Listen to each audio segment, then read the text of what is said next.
C'est un plaisir, une joie immense de vous retrouver sur ce très beau site social YouTube où je salue l'équipe de YouTube qui gère la France et les États-Unis. J'étais absent quelques jours à cause des fortes chaleurs en France qui atteignent même la nuit 42 degrés dans certaines maisons. Et c'est le cas de ma maison. J'ai dû mettre, vous avez vu derrière moi, un ventilateur. J'étais cette nuit à 42 degrés.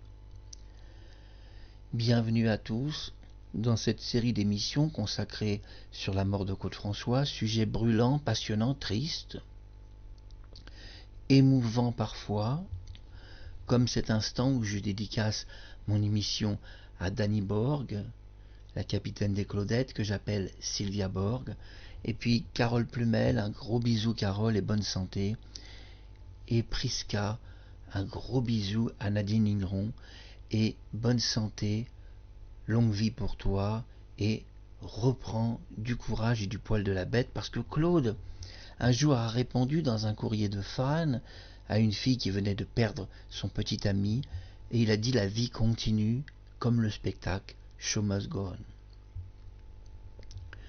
Je suis vraiment très heureux de vous retrouver. Je dédicace cette émission aux deux enfants de Claude François qui la regardent et qui ont vu tous les épisodes. Je parle de Jean-Marc et de Claude François Junior. Un gros bisou d'amour, d'affection, de tendresse pour vous deux. Et j'ai qu'un souhait pour vous, que mon cœur vous accompagne dans votre santé, parce que c'est plus essentiel que l'argent. L'argent, on en perd, on en récupère, on est riche, on est pauvre, peu importe, la roue de la fortune tourne. Mais la roue de la santé, quand elle tourne et qu'elle s'arrête, là, c'est un problème. 16 juillet 2026, je suis en direct pour cette émission, j'espère qu'il sera la meilleure. 1980, une date importante dans la mort de Claude François. Cela fait plusieurs mois que le chanteur est mort le 11 mars 1978, suivez les autres émissions. Mais la police s'impatiente. Ils vont faire pression sur la mort de Claude François pour exiger, d'une façon discrète mais quand même peu conventionnelle, exiger auprès des juges qu'au plus vite un verdict, un compte-rendu détaillé soit fait sur sa mort. Pour cela, la police présente un rapport litigieux, un rapport qui n'est en rien celui de la vraie histoire et du vrai conteur de Claude François. La police présente les faits suivants: que Claude s'est électrocuté sur un ampérage unique de 30 ampères. Malheureusement, c'est vrai, les juges n'ont pas ordonné d'enquête sur ce compteur, personne n'a ordonné la moindre enquête pour savoir si le dossier de police était vrai. Et en fait, nous savons par EDF, qui attendait leur convocation, puisque nous allons voir ça tout en détail, que Claude François ne possédait pas de compteur unique. Non, la raison principale est qu'il ne s'agit pas d'une maison individuelle, mais d'une collectivité en copropriété et un bâtiment chic à Paris. Le 16e arrondissement, c'est pas rien, c'est un des endroits les plus beaux de Paris, les plus chics. Claude possédait donc un compteur particulier, et EDF le savait, et ils n'ont jamais pu présenter leur version dans un tribunal. Le tribunal rendra donc un verdict.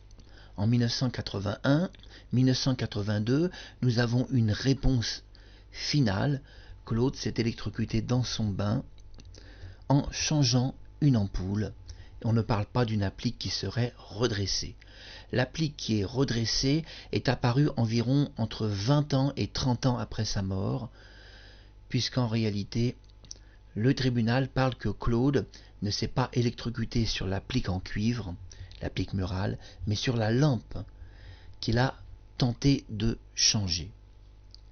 Comme c'est aberrant cette histoire où le chanteur à 14h30 prend un bain, il est dans l'obligation, je le dis à Claude François Junior et à Jean-Marc, aux deux fils de Claude François, il est dans l'obligation, votre père, selon les témoins, d'ouvrir la lumière de sa salle de bain. Une histoire un peu grotesque, quand on sait que dans sa salle de bain il a des rideaux, et que Selon l'entourage de Claude François, il faisait une belle journée, hein, c'est ce qu'on a raconté partout, une journée ensoleillée. Eh bien, visiblement, le soleil devait être absent pour que Claude ouvre sa lumière. C'était à dire aussi. Et bien étrange, alors que tout le monde parle d'une journée ensoleillée, magnifique, radieuse, dira-t-on, il suffit à Claude d'entrouvrir à peine ses rideaux de salle de bain pour avoir une salle de bain en pleine lumière, et étrangement à 14h30, ses rideaux seraient fermés et il aurait eu besoin à un moment donné d'ouvrir la lumière. Encore une aberration, puisque les gens qui ont pris des douches et des bains chez Claude François, il y a beaucoup de gens, beaucoup d'artistes, ils vous diront tous que les rideaux de Claude étaient très fins, il y avait marqué CF, ses initiales, et ces rideaux étaient si fins que la lumière du jour traversait toute la salle de bain, et à 14h30 ou même midi, on voyait comme en plein jour dans sa salle de bain. Y voir comme en plein jour, et pourtant le chanteur clique sur le bouton qui allume la lumière de sa salle de bain. On part alors dans une première version grotesque qui a complètement disparu. L'ampoule clignotait. C'est même une version de Kathleen.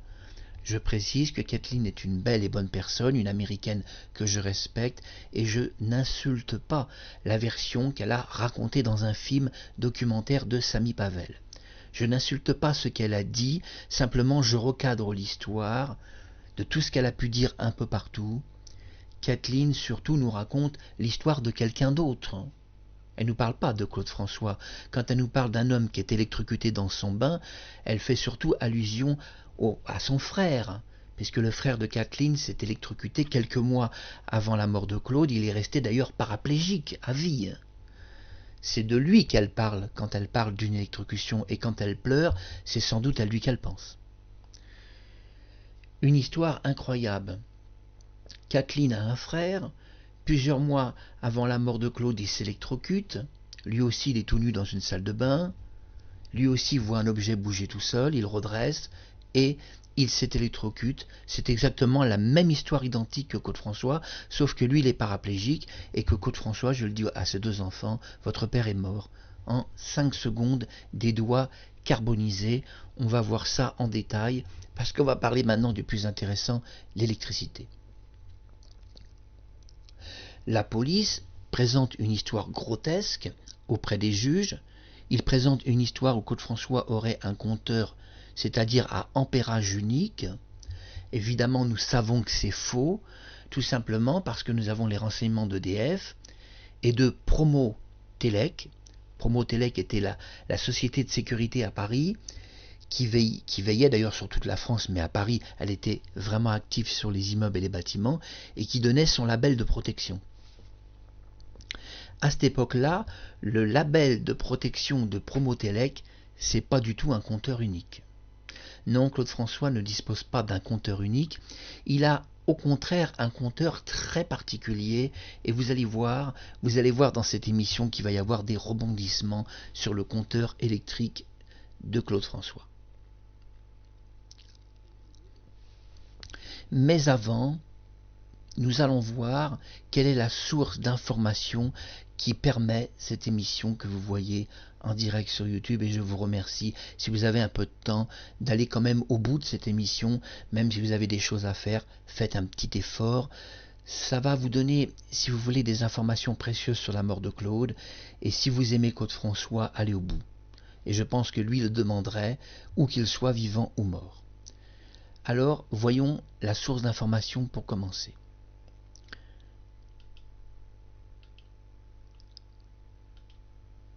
La source d'information, je vais donc couper, si ça ne vous dérange pas, la photo de Thérèse et ma caméra.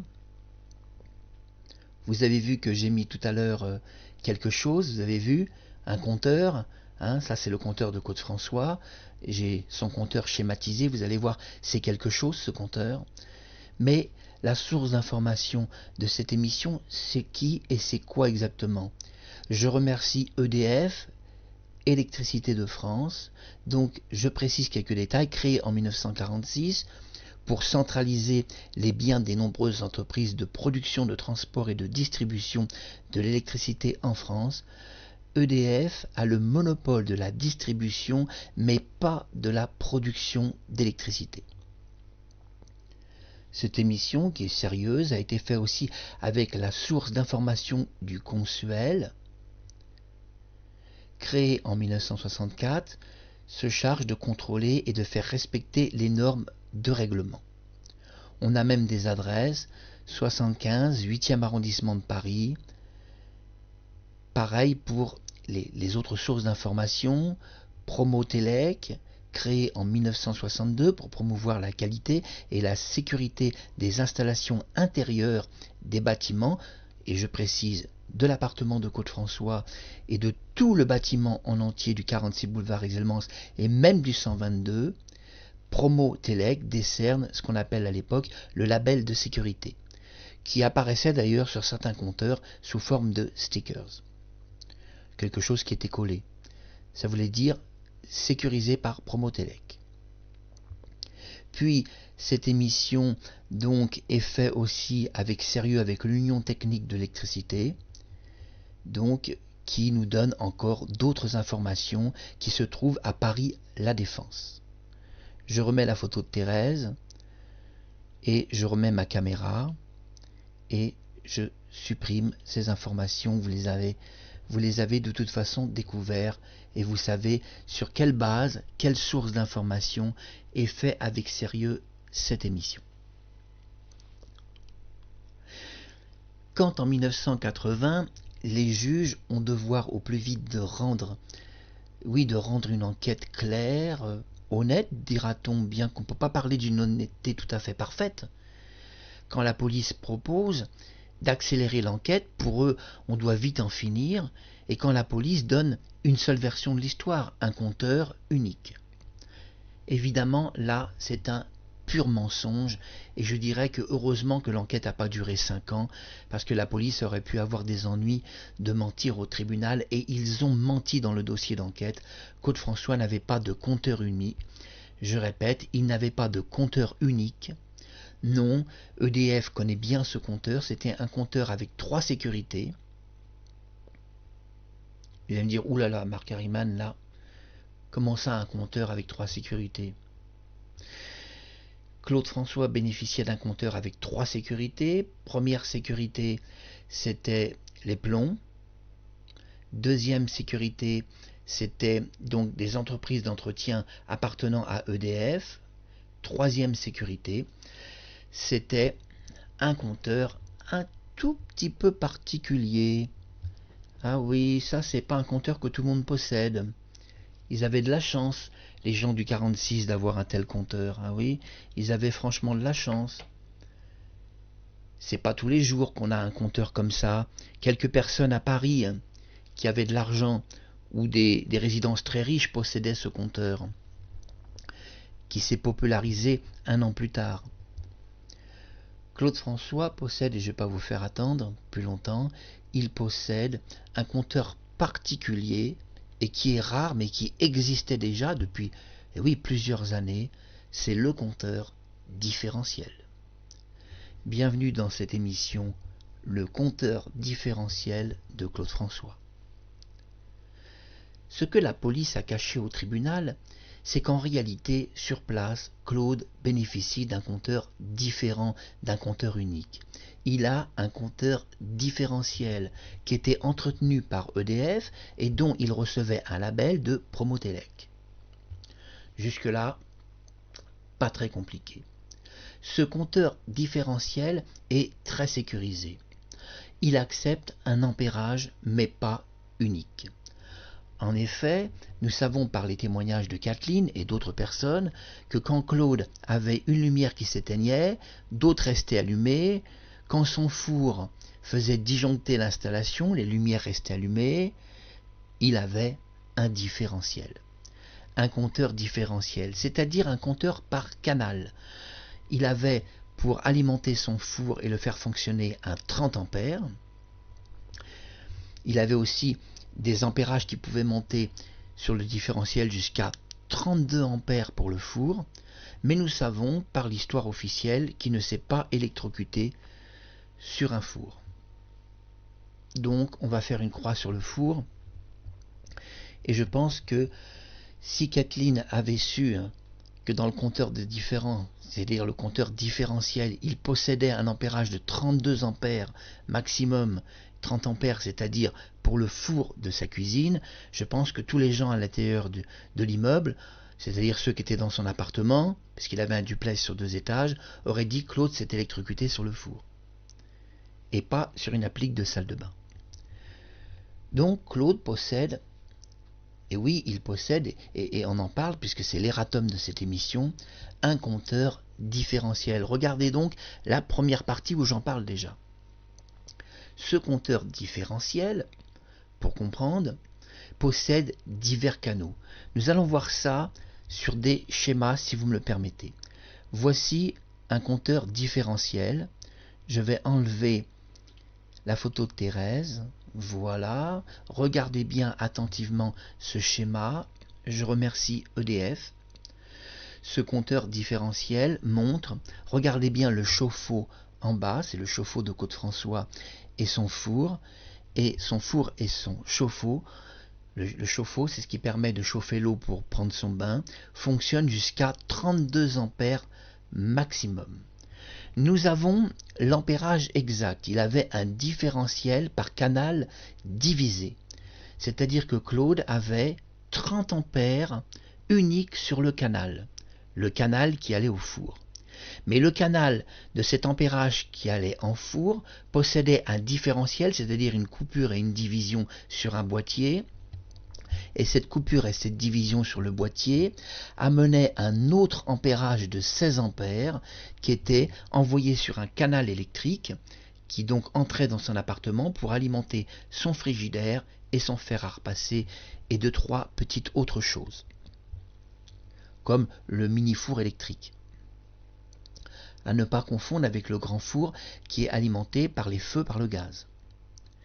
Ce compteur différentiel, ce boîtier de séparation, possédait alors lui aussi un troisième canal, le canal de la lumière. Ce canal de la lumière possédait 10 ampères si on faisait fonctionner un sèche-cheveux, une radio, une lampe de chevet et un lustre. Un lustre, attention, assez puissant, qui nécessiterait une lumière au moins de 200 watts. Je précise quand même les choses. Si vous faites fonctionner ces 4 appareils à plein régime, à pleine puissance, avec 10 ampères, vous n'aurez aucun problème. Donc, quoi qu'il arrive, Claude François s'est pas électrocuté sur du 30 ampères, puisque c'est un compteur différentiel, mais sur du 10 ampères. Et pourtant, c'est pas si vrai que l'ampérage était si élevé.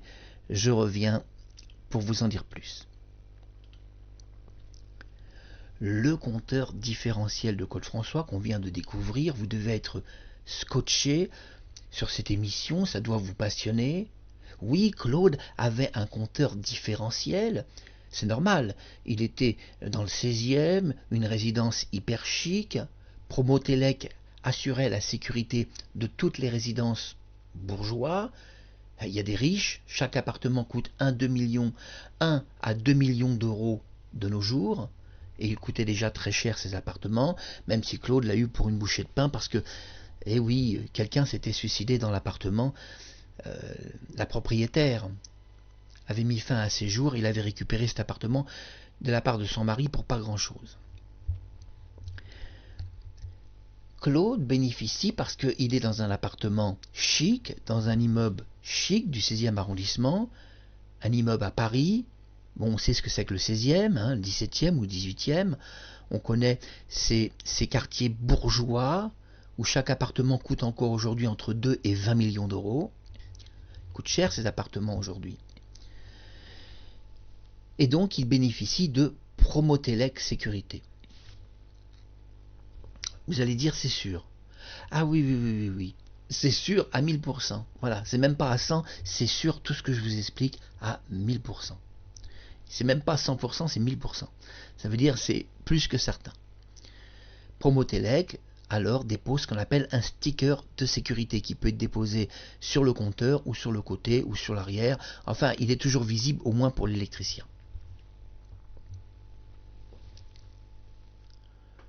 10 ampères.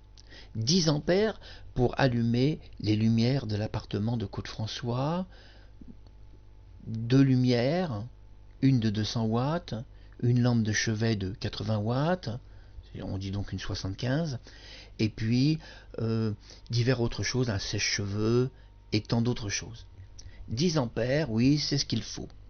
Mais Claude possède ce qu'on appelle un système de division par câble et de division par ampérage que vous ne connaissez pas. C'est un système qui existe encore dans certaines maisons mais qui est rare.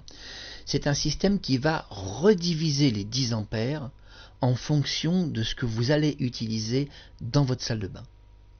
Sans aucun détecteur, pour cela, le système fonctionne simplement par sensibilité des lumières que vous utilisez.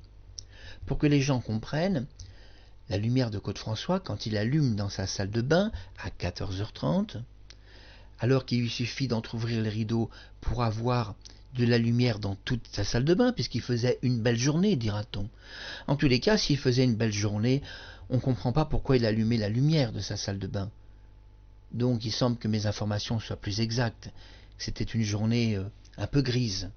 Suffisamment grise, on ne voyait pas bien pour allumer une lumière.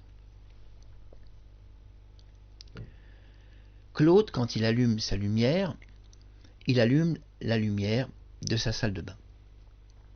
Nous savons par les divers témoignages qu'il avait éteint les autres lumières, y compris de la cuisine et du salon.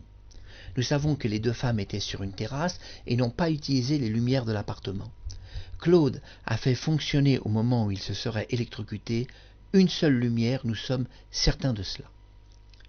Quand il ouvre la lumière de sa salle de bain, pour que Claude François Junior comprenne et Jean-Marc, il va alors se passer dans le différentiel, dans son compteur différentiel, une séparation dans la puissance de l'ampérage. Le compteur différentiel va détecter d'une façon assez simple, c'était les systèmes qu'utilisaient Promotelec et tant d'autres sociétés, va détecter la puissance de la lumière utilisée par rapport à la vitesse du disque du compteur.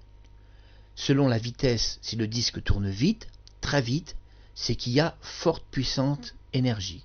S'il tourne lentement, c'est que la puissance est lente. C'est comme ça que je vous explique les choses, bien qu'en réalité, vous savez, c'est plus compliqué que ça. Mais pour vous donner une explication, je peux vous la donner que comme ça, puisque vous n'êtes pas électricien. Donc, pour expliquer les choses clairement, vous avez à l'époque un disque métallique qui tourne. Ce disque tourne, et selon la vitesse, ça veut dire que vous consommez beaucoup d'électricité ou peu. Vous avez déjà vu ce genre d'ancien compteur.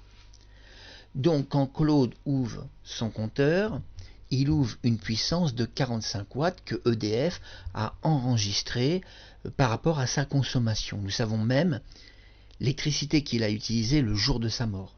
EDF le savait. Ils avaient le compte-rendu exact de toute l'électricité qui avait été utilisée entre le matin, 8h du matin, et 15h de l'après-midi, heure de sa mort. 14h45, certificat de décès, 15h, annonce de sa mort. EDF, s'ils avaient été convoqués, était dans la mesure d'expliquer l'électricité qui avait été utilisée, et puis à quel moment Claude s'était réveillé. À quel moment par rapport à sa consommation d'électricité. À quel moment il s'est réveillé à 8h, à 10h, à 11h, à midi. Tout ça, on pouvait à peu près le savoir, même si c'était encore assez compliqué. Mais EDF pouvait fournir du moins déjà les informations, même si c'était déjà très compliqué, parce que c'était des compteurs quand même manuels. EDF, à cette époque-là, s'était plaint d'une chose importante, c'est qu'il y avait les plombs en plus qui sécurisaient. Mais au-delà des plombs, il y a dans le compteur différentiel une sécurité d'ampérage. Vous allez me dire, oulala, là Marc Harriman, tu nous sors quelque chose. Oui, la sécurité d'ampérage, eh oui.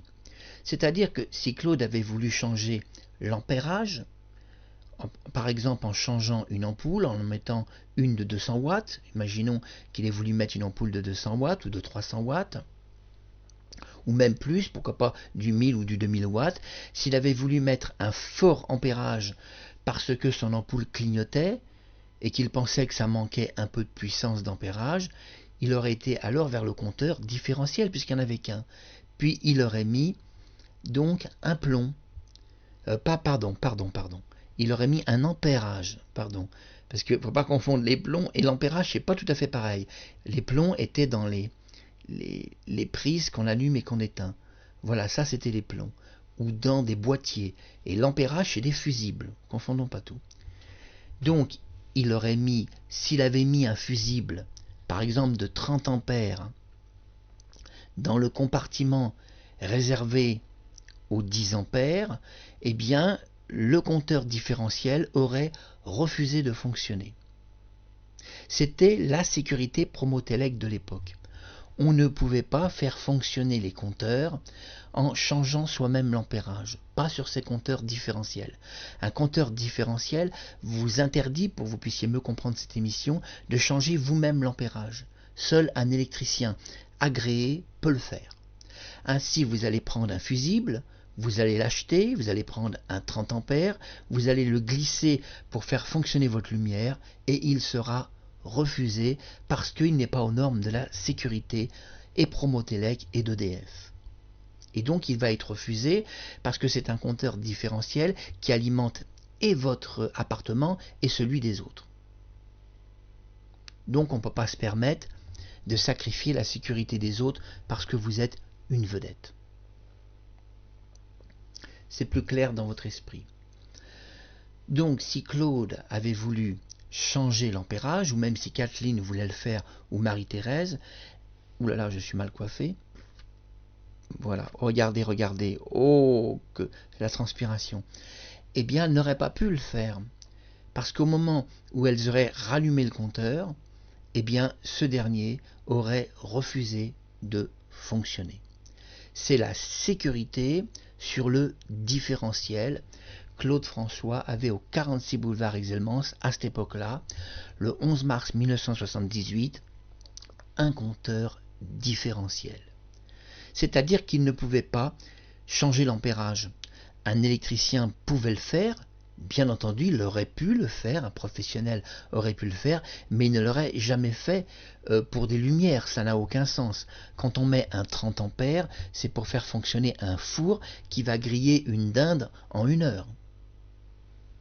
Et pour griller une dinde en 1 heure, on a besoin de beaucoup de puissance électrique. Ou alors d'utiliser du gaz pour les anciens fours.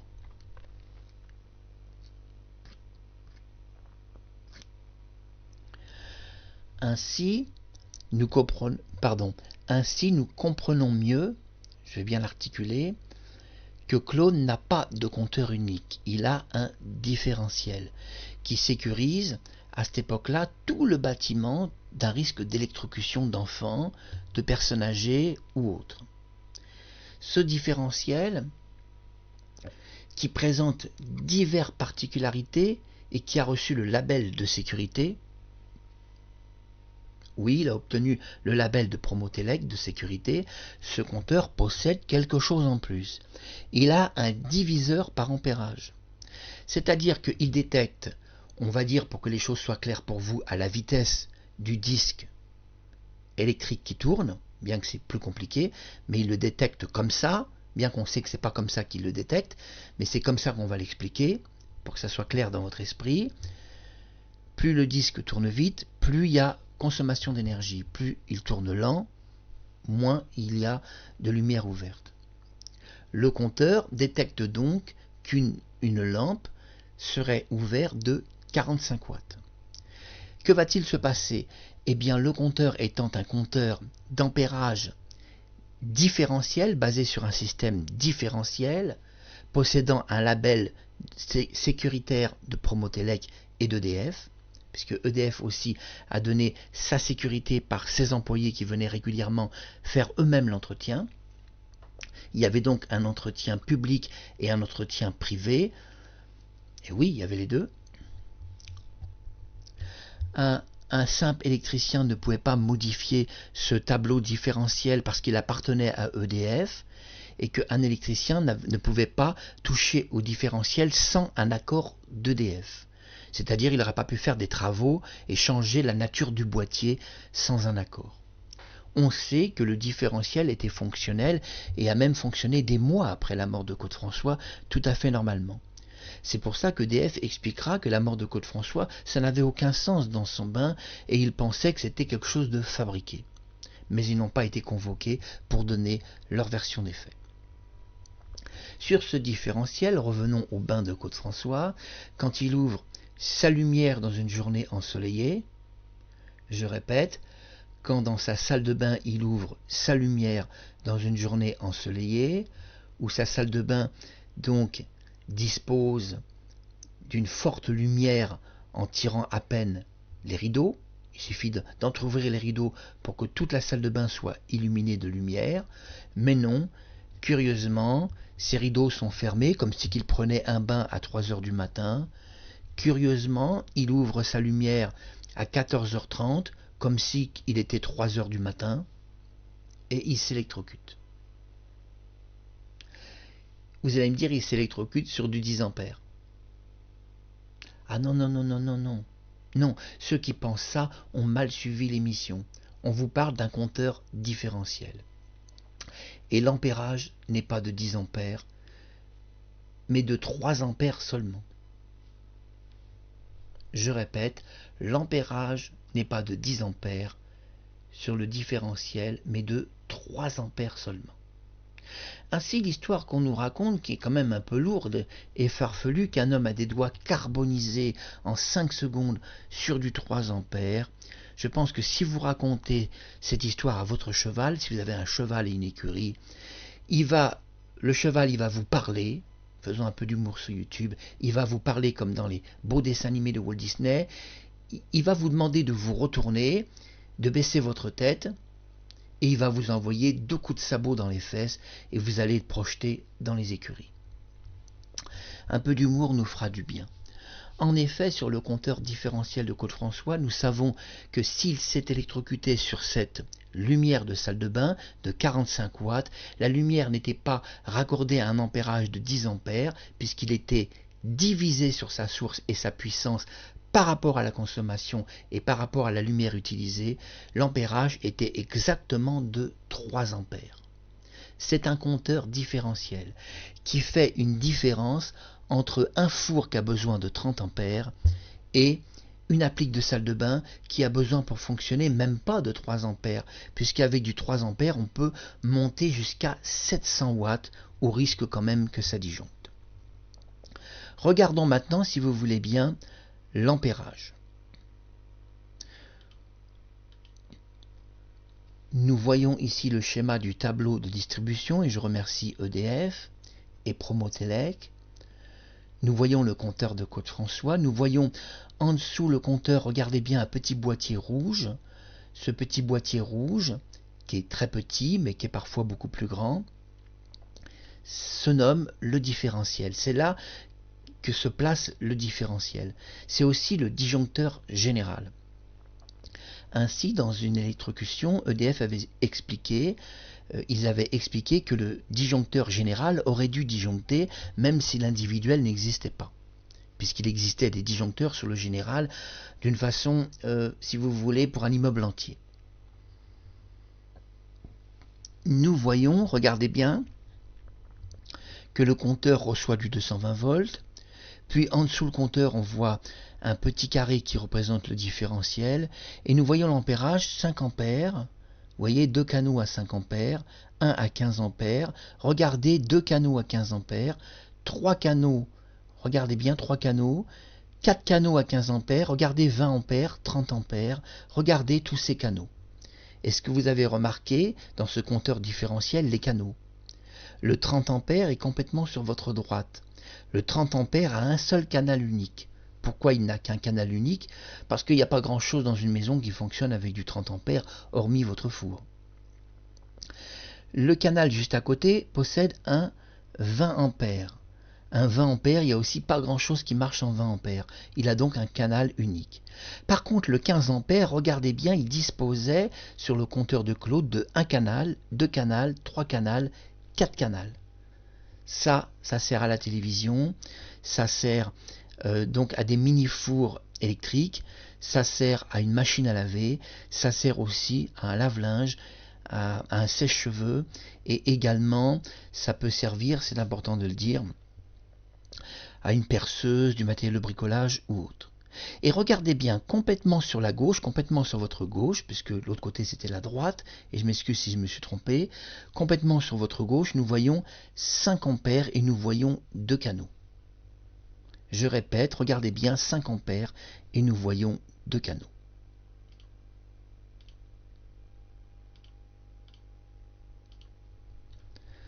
C'est le compteur de Claude François. Pourtant, c'est un vieux compteur, on le voit schématisé par l'entreprise EDF de France. Fondée en 1946, nous voyons en effet, je m'excuse parce que j'ai les cheveux qui collent, il fait très très chaud, nous voyons que ce compteur est un différentiel, le haut du compteur est un peu vieux même comme modèle, puis en dessous le boîtier de sécurité, un petit boîtier à l'époque puisque c'était les premiers différentiels. Aujourd'hui les différentiels sont beaucoup plus grands comme boîtier, c'était donc des mini boîtiers, et nous voyons, je le dis à Marie-Thérèse, l'attachée de presse de Claude François, et à Kathleen, qui n'y connaît rien en électricité, et je suis désolé pour la pauvre Kathleen, qu'en prend plein le visage à chaque fois quand je parle d'elle, mais c'est avec beaucoup de gentillesse parce que je sais que c'est une bonne personne et qu'elle a voulu préserver le secret de la mort de Claude François surtout. Je m'adresse à Marie-Thérèse, nous voyons dans la mort de ton patron qu'il possédait un différentiel, et ce qui va nous intéresser, nous, c'est les 2 premiers canaux, qui sont des monophasés.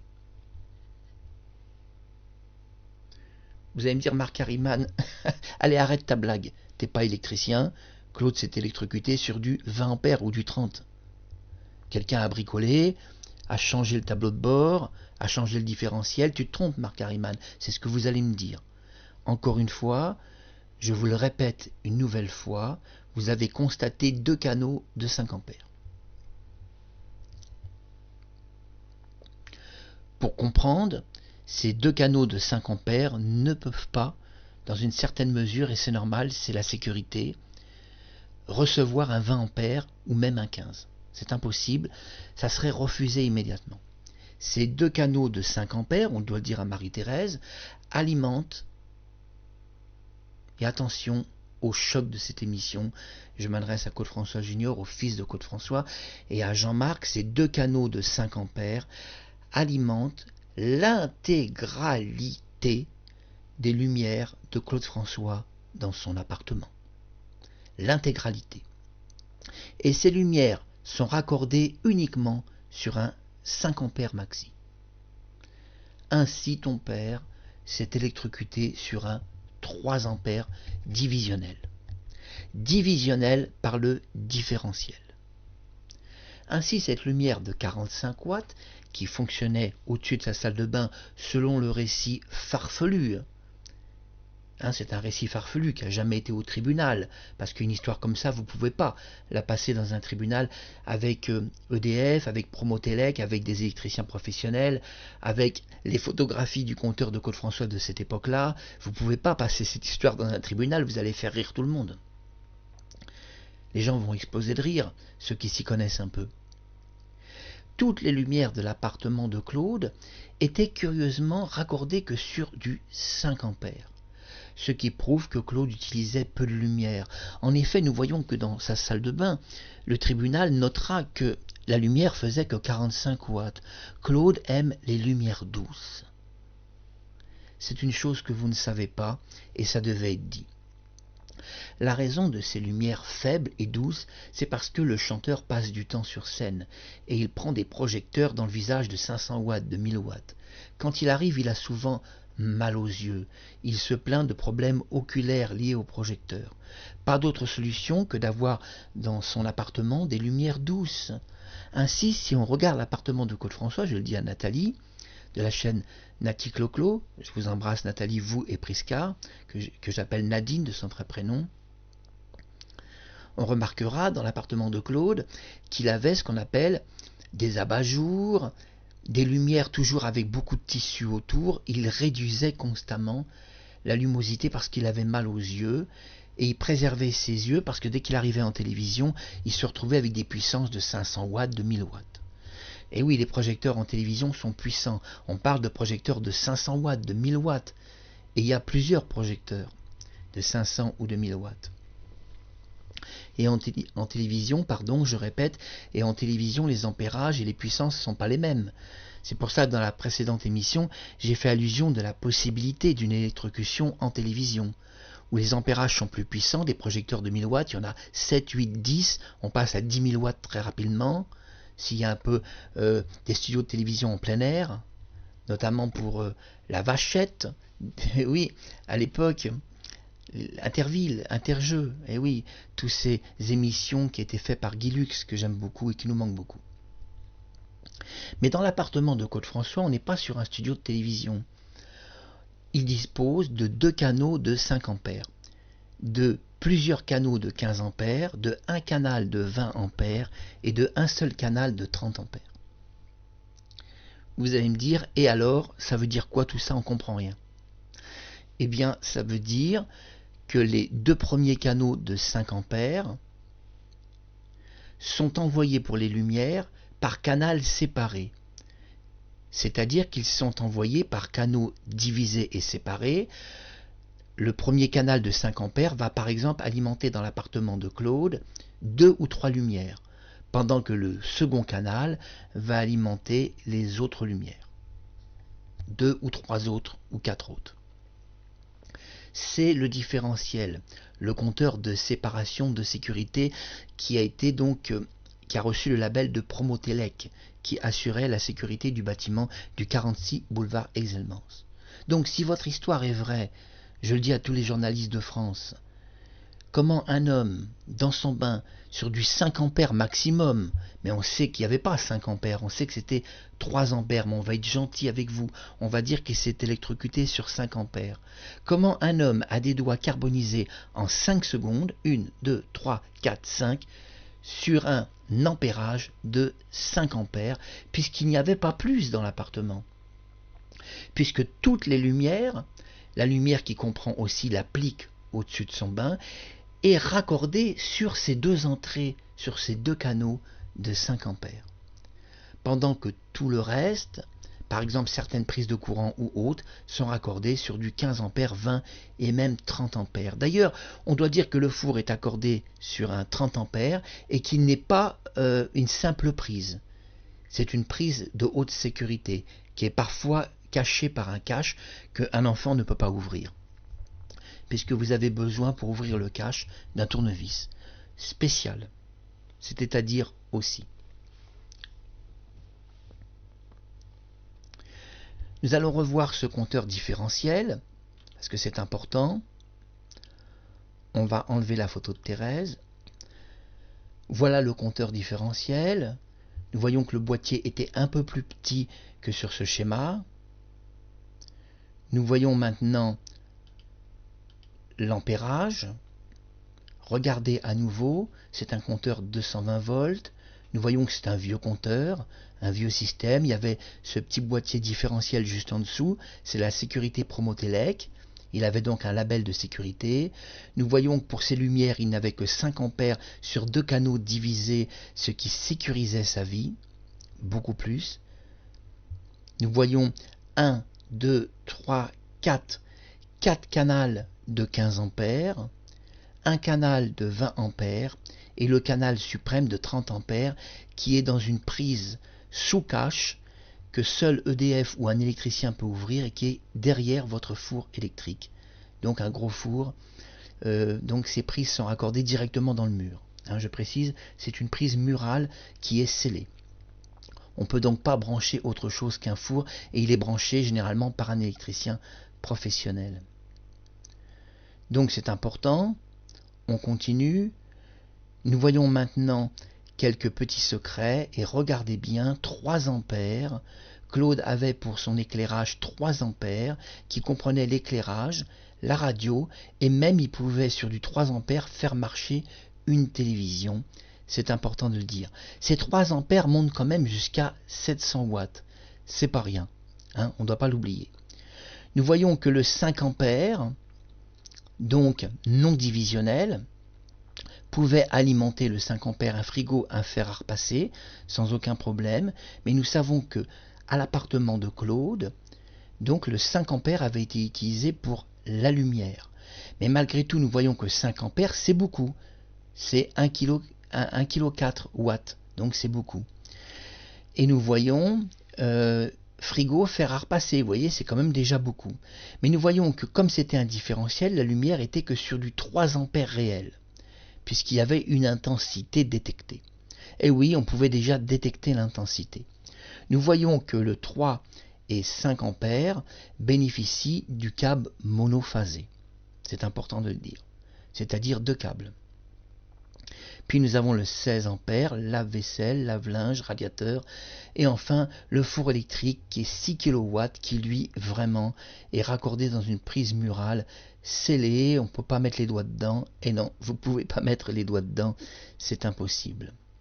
Ces informations viennent de EDF, donc c'est du sérieux, de Promotélec, du Consuel et de l'Union technique de l'électricité de France. Donc une émission faite avec le plus haut sérieux pour que tout le monde puisse voir une émission de qualité et ne pas être déçu. C'est le but, c'est de vous donner de la vraie information et pas de vous raconter des choses qui seraient inexactes. Mais au-delà de ça, Claude bénéficiait aussi d'un autre système de sécurité, c'est comme ça que s'arrête cette émission. Cet autre système de sécurité était le boîtier par plomb, qui était aux angles de son appartement, parfois caché dans des murs, puisqu'on cachait à l'époque ces boîtiers dans des murs. Donc ça, c'était des plombs particuliers qu'on ne peut pas changer soi-même, c'est un électricien qui doit le faire. Puis il disposait de plombs dans les prises de courant, bien que Claude avait modernisé son installation. Il avait modernisé son installation, donc je n'ai pas visité toutes les pièces de son appartement à cette époque-là. Je ne peux pas vous dire avec certitude que dans toutes les pièces il y avait un fusible à l'intérieur des lumières qu'on allumait, mais ce fusible existait et Claude connaissait bien ce genre de fusible. Il en a changé plus d'un, sa sœur aussi et sa mère aussi. Donc nous découvrons que le jour de la mort de Claude, les gens qui ont raconté cette électrocution, qui est surtout une histoire que Kathleen a racontée donc à Marie-Thérèse dans une cuisine pendant que 10 minutes Claude était allongé sur son lit de mort et attendait les secours, c'est surtout là que Marie-Thérèse va entendre la fabuleuse histoire de Kathleen que son frère s'était électrocuté dans une salle de bain tout nu, qu'il a vu quelque chose bouger tout seul et comme c'est étrange, il a eu la même électrocution que Claude. Comme c'est étrange. Mais c'est pas si étrange si on peut admettre que cette histoire est un copier-coller qui a été volontairement utilisé pour trouver une mort qui soit propre à Claude François. Une mort qui ne salit pas sa mémoire, qui ne salit pas son image artistique, qui ne salit pas tout ce qu'il représente pour les fans de cette époque qui l'aimaient beaucoup et dont beaucoup l'aiment encore beaucoup aujourd'hui. Ça fait beaucoup, hein, tout ça. Mais on peut, dans la langue française, se répéter parfois, c'est pas mal aussi. C'est un streaming, c'est du direct, hein, je ne peux pas être parfait du début à la fin. 48 minutes, cette émission arrive à sa fin et on doit quand même donner une conclusion. Dans la conclusion que je vous donne et que je vous offre, on sera tout de même, excusez-moi je prends mes lunettes, c'est à cause de mon âge avancé, parce que j'ai mis une note. Je travaille avec des notes, alors si vous me permettez, je regarde quelques notes.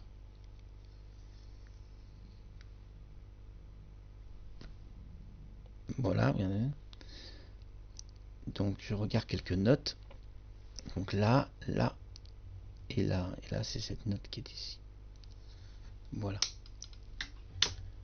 J'ai préféré voir quelques notes avant la conclusion, pour pas perdre le fil de ma pensée, pour faire un jeu de mots avec un fil électrique. Hein. Un peu d'humour nous fera du bien. Prenons-nous pas trop au sérieux dans cette histoire. Qu'est-ce qui est sérieux dans la mort de Claude François? C'est sérieux de dire que Claude s'est électrocuté sur du 30 ampères. C'est sérieux de raconter une telle histoire dans un tribunal de la part de la police quand nous savons que toutes les prises de 30 ampères, quand nous savons que toutes les prises en 30 ampères, pas facile à dire, sont protégés dans un mur par un cache que seul un électricien peut ouvrir. Un enfant ne peut pas mettre ses doigts dessus, et on ne peut pas sur un tel ampérage mettre une lampe, une lumière, même pas une applique de salle de bain. Jamais on a vu un 30 ampères raccordé sur une applique de salle de bain ou sur une lumière, ça n'existe pas. Et ça n'a jamais existé. Mais c'est une histoire qui est apportée par la police, sans preuve de leur part, puisqu'on a toutes les preuves contraires.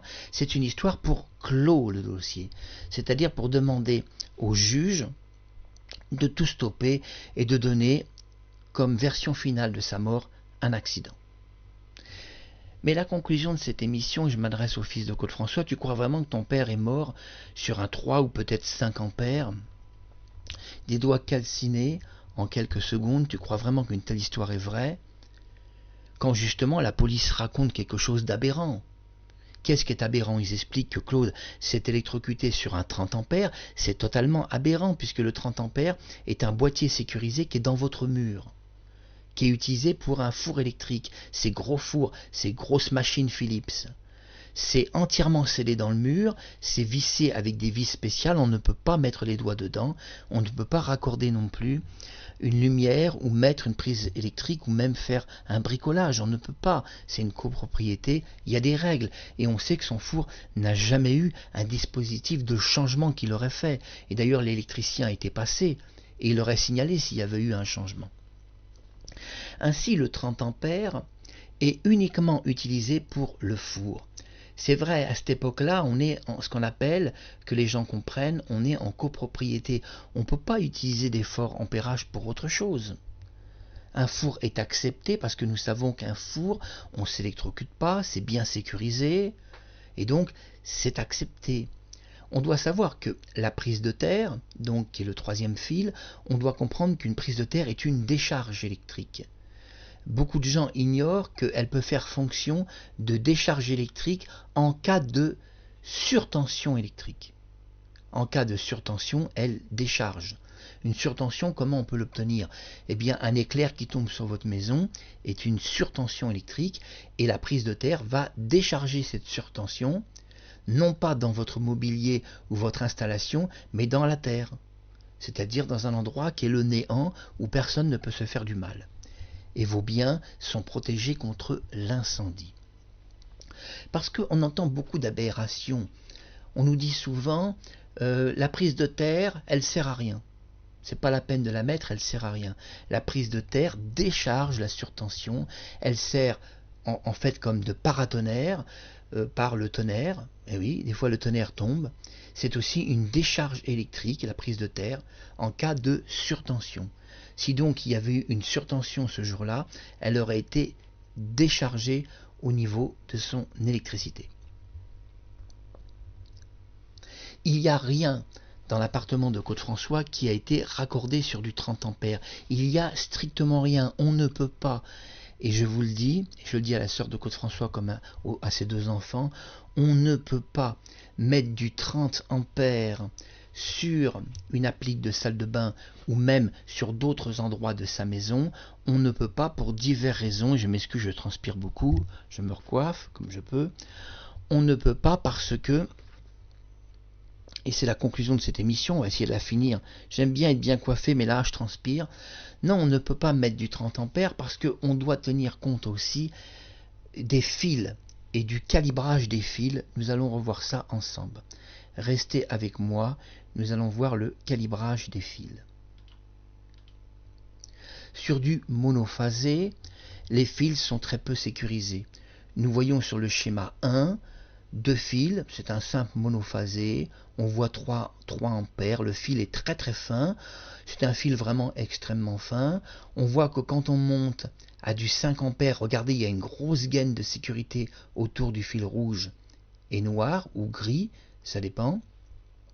Généralement c'est noir et rouge, ou gris et rouge, ça dépend des habitations. Mais le fil là, ici, c'est du gris et c'est du rouge pour ce schéma. Et dans ce fil, nous voyons une grosse gaine plastifiée qui sécurise ces deux fils. Déjà, ces deux fils ne font pas contact entre eux. La gaine sécurise contre l'incendie. Alors que, regardez le schéma 1, les deux fils en monophasé pourraient se toucher accidentellement s'ils n'étaient pas légèrement écartés. Vous voyez qu'ils sont écartés sur le schéma 1, ils sont bien écartés parce qu'ils ont pouvoir de se toucher en monophasé. Nous voyons que sur la gaine qui est à côté en schéma 2, nous sommes en 5 ampères, nous voyons déjà un gros câble. Puis le schéma 3, nous voyons un gros câble et 3 fils, et puis au fur et à mesure le calibrage augmente. Nous voyons que le rouge, le noir et le gris, et nous voyons que l'épaisseur, on va dire, ça sera plus clair pour vous, l'épaisseur du câble, comme des câbles qui sont à l'intérieur, augmente au fur et à mesure de la puissance d'ampérage qu'on va utiliser. Autrement dit, sur un 25 et 30 ampères, on aurait eu dans la salle de bain un énorme fil, s'il avait été modifié, s'il avait modifié lui-même sa salle de bain, un énorme fil avec un gros calibrage, une grosse gaine, ça aurait été affreux, ça aurait fait 2 gros trous immenses dans son mur. Et nous savons que Claude, par rapport au dossier d'enquête, puisque les juges n'y connaissaient rien en électricité, il avait en fait le schéma 1. Regardez bien le schéma 1, c'est l'applique de Claude François. 2 fils qui peuvent en effet se toucher, mais qui sont sécurisés par le différentiel qui disjoncte en général sur le compteur donc du général, puisque le compteur n'existait pas en individuel.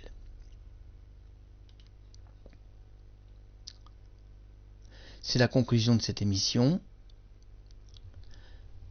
et j'espère avoir été clair. L'applique de Claude François était donc raccordé sur un 5 ampères. Les fils étaient très fins dans le mur, c'était 2 fils très fins. Ils pouvaient se toucher, ça posait aucun problème puisque le compteur était différentiel. Si les fils se touchaient, si les 2 polarités étaient en contact, le différentiel stoppait tout le système. Et le compteur général disjonctait l'intégralité de l'immeuble. Voilà pourquoi EDF sera choqué de ne pas avoir été convoqué. J'espère que cette émission vous a fait plaisir. Nous revoyons la source d'information. C'est une source d'information, on doit le dire, je bouge un peu mon micro. Voilà, c'est une source d'information. Attendez, voilà. J'essaye même d'enlever peut-être ma caméra parce que je vais vous gêner un peu. Voilà, c'est une source d'information, donc je regarde de plus près, je me penche sur la caméra. EDF créé en 1946, vous voyez, je relis devant vous, qui centralise un petit peu tout d'ailleurs, mais c'est vrai que EDF, regardez bien, n'a pas la distribution, ils ont le monopole de la distribution, mais pas de la production d'électricité. C'est très important, ils ne produisent pas l'électricité, ils le distribuent à l'époque. Maintenant, je pense qu'ils font les deux. Le Consuel, donc, c'est 1964, regardez bien, donc respecter les normes de règlement. Donc là, il y a des contrôles régulier de tous les bâtiments, et puis le Promotelec, créé en 62 pour promouvoir la qualité et la sécurité des installations intérieures qui décernaient le label de sécurité, etc., etc., etc. Eh bien, on a vu tout ça en détail. Je vais remettre la jolie photo de Thérèse. Et puis, c'est le moment de donner la conclusion finale. Cette émission allait en 2 parties. Regardez la première où déjà je parlais, mais d'une autre manière, de ce compteur différentiel. Le public n'a jamais su la vérité que le compteur de Claude-François dans cet immeuble chic de Paris possédait un système différentiel. Ça, ils ne l'ont pas su. Le tribunal, les juges, y connaissent rien du tout en électricité. Et donc, quand la police explique que Claude s'est électrocuté sur son applique dans sa salle de bain sur un 30 ampères, alors là, vous allez faire rire tous les électriciens de France et même peut-être d'Europe. Car il n'existe pas, à ce jour, une seule applique qu'on ait découvert ou une seule lumière qui serait raccordée dans un intérieur d'un bâtiment privé, une maison privée, sur un 30 ampères. Pour le faire, on pourrait le faire, bien sûr, mais comment? Et c'est la conclusion. Si la police disait la vérité, dans ce cas-là, tous les câblages auraient été refaits, tous les murs auraient été cassés, quelqu'un serait venu, aurait fait des travaux, aurait cassé tous les murs, et aurait donc placé d'énormes câbles pouvant accepter une puissance de 30 ampères, mais quel intérêt un électricien aurait-il de mettre des fils aussi gros, aussi énormes, pour alimenter une ampoule de 45 watts? À très bientôt sur YouTube.